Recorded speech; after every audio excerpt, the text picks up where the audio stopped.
Karbala, एक ऐसी ज़मीन जहां जंग से पहले ही मौत महसूस होती थी। ये वो रातें थीं जहां तलवारों से ज़्यादा खामोशी भारी थी।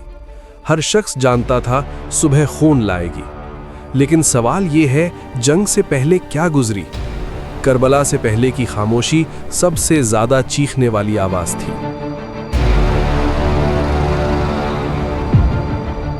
रसूल अल्लाह सल्लल्लाहु अलैहि वसल्लम के बाद मुस्लिम दुनिया एक नया दौर देख रही थी। खिलाफत का निज़ाम बदल रहा था और सियासत मजबूत होती जा रही थी। मुआविया के बाद यजीद का आना सिर्फ हुक्मरानी का मसला नहीं था, ये अकीदे, इखलाक और हक के दरमियान इम्तिहान था। लेकिन हर सच फौरन जाहिर नहीं होता। कूफा से खत आते हैं, हजारों खत। आइए या हुसैन, हम आपके साथ हैं। हर लफ्ज उम्मीद से भरा हुआ। लेकिन मदीना की फिजा भारी थी। इमाम हुसैन जानते थे ये सफर वापसी का नहीं। फिर भी हक के लिए कदम उठाया गया।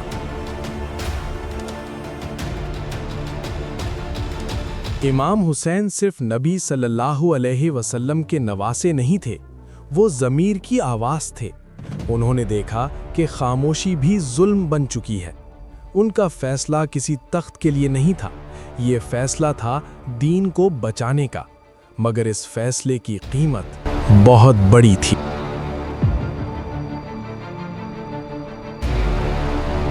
करबला का सफर शुरू होता है और रास्ते में चेहरे कम होते जाते हैं। कुछ लोग डर गए, कुछ पीछे रह गए, लेकिन जो साथ रहे वो जानते थे अंजाम क्या है।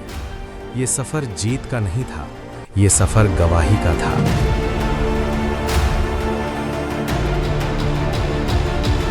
जब काफिला करबला के करीब पहुंचा, हवा रुक सी गई। जमीन जैसे कुछ कहना चाहती हो। पानी दूर और दुश्मन करीब। ये वो लम्हा था जहां जंग से पहले का दर्द शुरू हुआ। करबला अब सिर्फ जगह नहीं रही थी, तकदीर बन चुकी थी। दूसरी तरफ लश्कर बढ़ता जा रहा था। हुक्म ऊपर से आया था, बिना सवाल। लेकिन उनके दिल, क्या वो पुरसुकून थे? करबला से पहले की खामोशी दोनों तरफ थी। फर्क सिर्फ इतना था, एक तरफ मजबूरी थी, दूसरी तरफ रजा। आशूरा से पहले की रात, तारीख की सबसे भारी रात।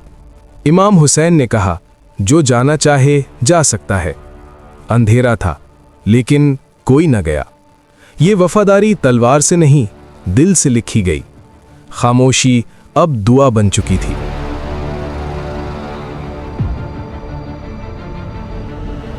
पानी बंद था और बच्चों के लब सूख रहे थे। ये जंग का कानून था या जुल्म का चेहरा? इमाम हुसैन बच्चों को देखते और आसमान की तरफ नजर उठाते। ये सिर्फ जंग नहीं थी, ये इंसानियत का आखिरी इम्तिहान था।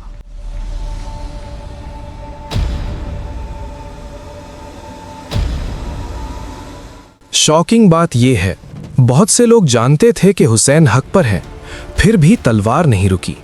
डर, लालच और हुक्म सब मिलकर जुल्म बन गए। करबला से पहले की खामोशी असल में ज़मीरों की खामोशी थी, और यही सबसे खौफनाक सच था।